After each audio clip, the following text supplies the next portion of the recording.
Hi everyone and welcome back to my channel. My name is Sydney and this is episode 3 on my path to becoming a real estate agent.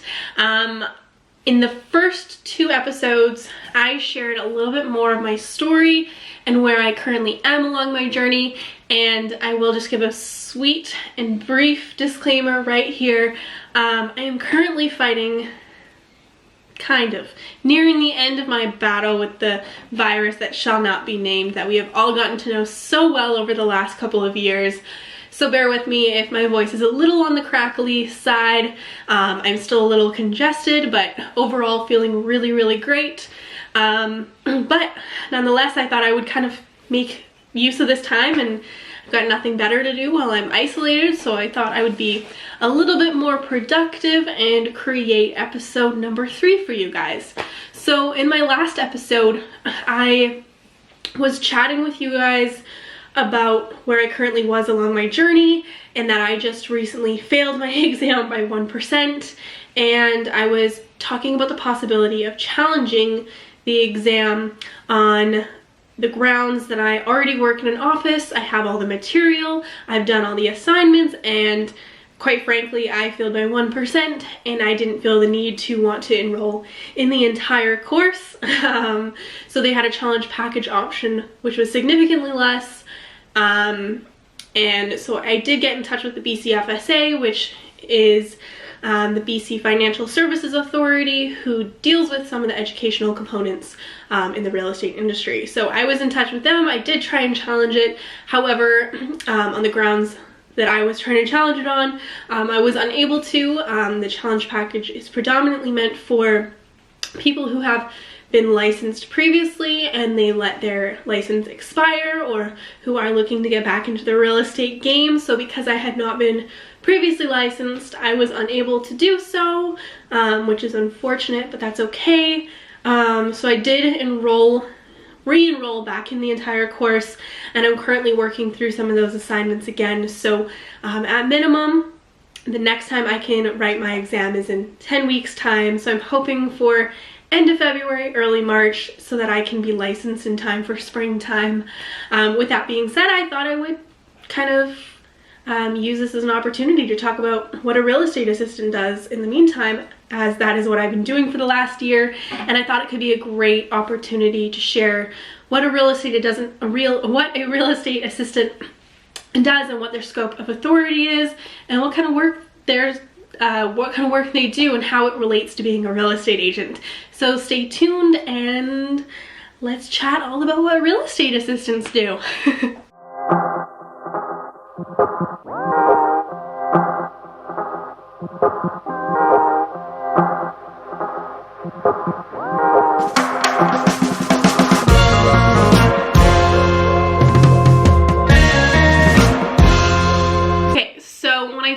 Knew that I wanted to start working towards getting my license in real estate to become an agent, I knew right away that I'm a visual and I'm a hands-on learner. So for me, I knew that learning through the textbook and the traditional way was, 1, unavoidable. I was going to have to do that, but 2, I knew that as a visual learner that I really wanted to actually be in the industry and learning as much as I could hands-on.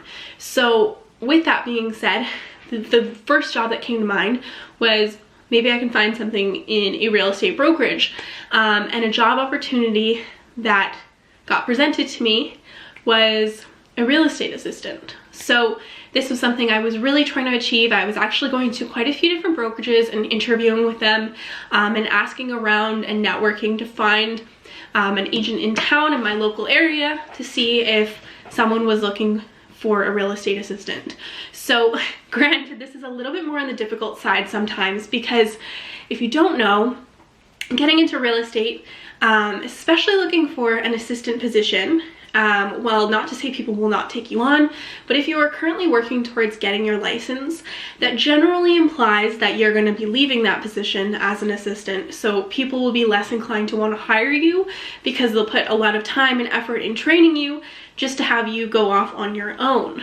So this is a great opportunity and a great position to try and look for if you are working towards your license, but it might be a little more difficult than if you were going in just trying to find a license, an unlicensed position as an assistant, but not going off to be your own agent, because they know you're going to be there a little more long term and they're more willing to train you.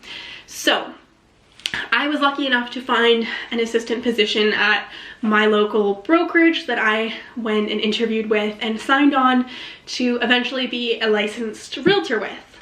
I'm so fortunate to have found an agent that was willing to take me on and kind of mentor me and show me the ropes, and that I've been working for the past year, and actually I am forming a team with, so I'm really excited. I'm super excited, and I've learned so much, and I thought this would be a really great opportunity to share with you guys, anyone interested in real estate. Maybe you're looking to become a licensed realtor, or maybe you just want to start off as an assistant and see if you even like the job first. This is the closest thing there is to being a real estate agent. Obviously a little bit different because you're not quite in the scope of authority. There's some things you're not able to do, but as an assistant is a great first start. So I thought I would share some of the things that I do in particularly, but that majority of assistants also do, so it's not uncommon. The biggest thing to note here is that if you are an assistant, it's really dependent on your job. Your job duties are going to be very dependent on who the agent is you're working for and what their needs and what their wants are and what they're looking for out of their assistant. An assistant role can look so different. You could be full-time with one agent, but then, you know, another agent might only want you 5 to 10 hours a week, and you might only be doing the odd task to help them out, whereas maybe with the person you're working full-time, you're doing like a bunch of job duties for them. So it's really important to keep in mind that it's not a one-size-fits-all kind of job. It does look really different depending on who you're working for. But I just thought I'd take kind of what I've learned over the last year and share what I do, and some of the job duties that you can expect to do with being a real estate assistant. So I just have a bit of a list that I have compiled up here on my computer, so if I do kind of refrain and look to the right, that is why. Number one is data input and admin work. So data input is a crucial part of being a real estate assistant, because you're going to help out, you know, all of the boring kind of side of the job duties that maybe the agent doesn't have time for, doesn't necessarily want to be doing. As an agent, this is a huge thing as to why you hire an assistant, because you want to create more time for yourself so that you can spend that time dealing with your clients and dealing with the really important things at hand. So if you can put off some of these duties onto an assistant, it is so helpful to the agent. So one of this is, you know, maybe creating new listings on behalf of the agent.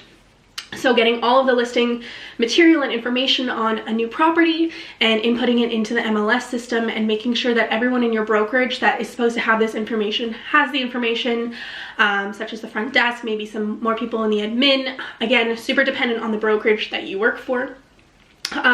Creating an offer package, putting together and drafting up the contract for sale and having it ready for the agent to take to clients. This is so helpful as an agent. If you have all your paperwork and everything ready to go, for the most part, all you have to do is double check, just make sure that all of the information is accurate, and then just to be able to worry about taking it to the client and having the client fill out all the information, this saves so much time on their half. Another thing, ensuring all documents are filled out and signed appropriately. This is super important in real estate. You need to make sure that you have all necessary parties signing off on the contract, all agents that are supposed to sign off. We're dealing with legal contracts and legal forms and documents, so it's super important that you are double and triple checking all of the forms to make sure that they are accurate and that all the information is correct, such as names, addresses, signatures, etc. So much there. Another thing, you're going to submit listings and changes. Sometimes you have price changes. Sometimes a listing expires. Not so much in this in this market, but price changes. Sometimes you'll have addendums. Sometimes things change on an agreement, or a client changes their mind on something, so you have to make sure that that is updated and reflected in the contract of sale, and potentially MLS too, depending on what it is that is being changed. Number 2, a huge thing. This is another really, really critical part of the job as a real estate assistant. It's creating structure and organization. So part of your job in the office is to make sure that your agent is organized. There's systems in places such as files, ensuring that there potentially is excuse me, an online cloud on the computer, and all the documents online are all organized, and ensuring that nothing gets missed along the way when dealing with important transactions, such as checklists, to help create all of this structure and flow. The last thing an agent needs is to have to worry about where their file is, where the form is, where is this, where is that, and to have an unorganized chaos. In real estate, there's already so many moving parts. So to try and avoid any of those stresses and just have the agent worry about what's really their top priority is making sure everything is going smoothly and that their clients' best interests are being looked after. That is the important part. So it is your job as a real estate assistant to ensure the organization of your office on the internet, or sorry, on your computer, wherever it is that you're dealing with certain documents and forms, that everything is in order. The more organized you can be, the more successful you're going to be by having all of these systems in places. I promise you it will tremendously help you out. And if you're starting as an assistant and your agent is all over the place and not organized, this is such a great place to start. It's going to just help the success of the team so much. So that is my biggest advice to you if you're starting out as an assistant. First thing to worry about is ensuring you have systems, checklists, organizational filing cabinets. You have a cloud where you can access all the documents on your phone, on your laptop, whatever it is, but find a system that works for you and for the agent that you're working with, because it's going to look very different for every agent in terms of what's going to actually work for them in terms of systems. So make sure you have those conversations and figure that out with the agent. Number 3, marketing campaigns. This is a huge one, and it's really dependent on who the agent is that you're working for and if this is something they even want to do. I myself have had to do a few of these throughout the year, and it is a bit of a learning curve if you've never done this before.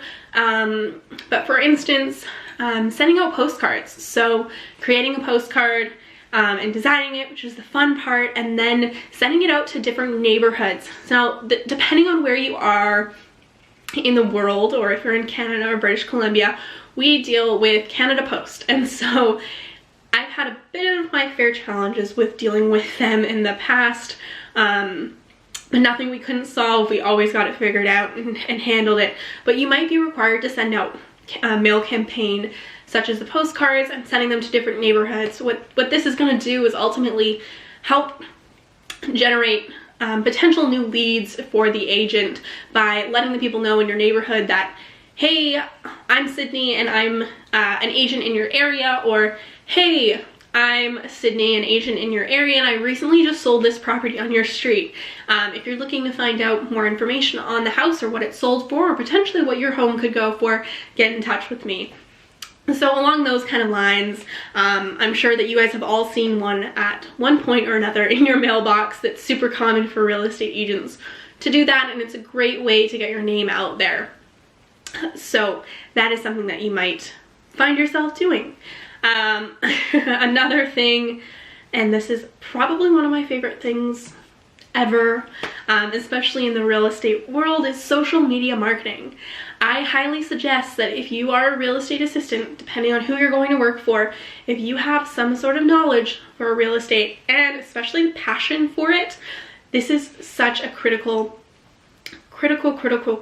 tool that is missed by so many agents, and mostly because a lot of them aren't educated on necessarily how vital social media could be for their business and how important it could be. So if you understand social media and have a background in it and have a passion for it and can help an agent with their social media, you are going to be a very successful assistant.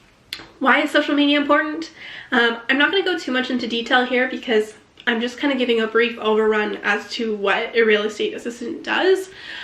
But social media, in my favorite saying, I love to say this, especially in the real estate world, is social media gives you a chance to get to know you without getting to know you. And it is a free marketing tool. Free.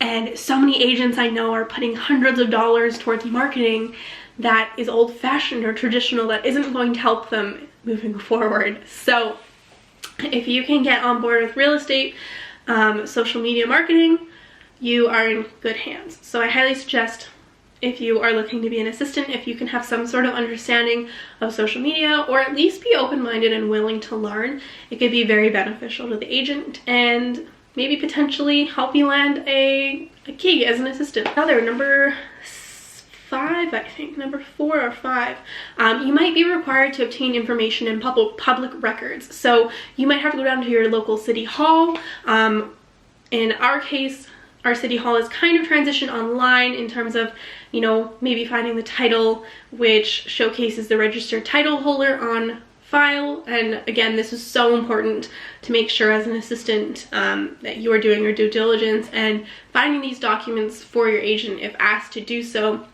You never want to list a property if you don't have these forms. It is so critical because you want to make sure you're dealing with your proper clients who actually own the house, or people who are selling within their means and are legally able to sell the home, and that you're not dealing with any fraudulent mishandling. As an unlicensed assistant, I cannot hold open homes. I cannot solicit buyers or sellers. I cannot show the property. I cannot respond to anyone outside of the related brokerage about information concerning listings or other contracts, titles, financial documents, closing documents, or anything in relation to a transaction, because it's outside of my scope of authority and I don't have the legal means to do so unless I am licensed. I'm not able to negotiate or accept any commissions or referral fees or commission splits, and I cannot present or negotiate an offer or any form of service agreement on behalf of an agent for a client unless I'm licensed. But that being said, you can be a licensed real estate assistant. So this is a super great path to go if you are transitioning into being your fully licensed real estate agent, but maybe you're just aren't quite ready to take the leap and go full-time on your own. If you are a licensed real estate agent, you can do everything a real estate agent can do, but maybe now you have a secure paycheck coming in because you're working for someone else, maybe part-time, and then the other part-time you're working for yourself, looking for your own leads. So again, real estate is a super flexible career path in terms of what the job can entail. You can kind of pick and choose some of the job duties depending on your role, which is super nice. It's not a typical 9-to-5 unless you want it to be that way. And you can kind of negotiate in terms of what you are actually doing with the agent. And obviously the more skills you can learn and pick up, the more beneficial you can be to an agent. I know a lot of agents are afraid to take on people if they don't have a background in it, or don't have an understanding of what they're doing, because it is a lot to teach someone, which requires a lot of upfront time. But in my case, if you show that you are super passionate and excited about the job and just willing to be open-minded and willing to listen, I do believe that it's so possible to find an assistant or find a role as an assistant. I know for myself, being able to be, having been an assistant for the past year, I'm so fortunate and so lucky, because it has helped me a tremendous amount working towards getting my license, and I feel so much more confident and really ready to take on the responsibility and role as a licensed real estate agent, sorry, because I have a really great understanding of what it is the job is going to entail, and I've been able to, because I've had such a different perspective than someone maybe just fresh out of getting their license and not having worked in the industry. I've had an opportunity to really plan out different goals and plan out business strategies, branding, and so much more. So really the only thing holding me back at this moment in time is that I don't have my license. So once I'm licensed, be prepared to see some awesome content. I'm super excited. For now, we're just getting started, and I really hope you guys enjoyed this video. Please comment below, like, subscribe. Let me know if there's something else that you really are keen on seeing or wanting to know more about in the real estate world as an unlicensed assistant.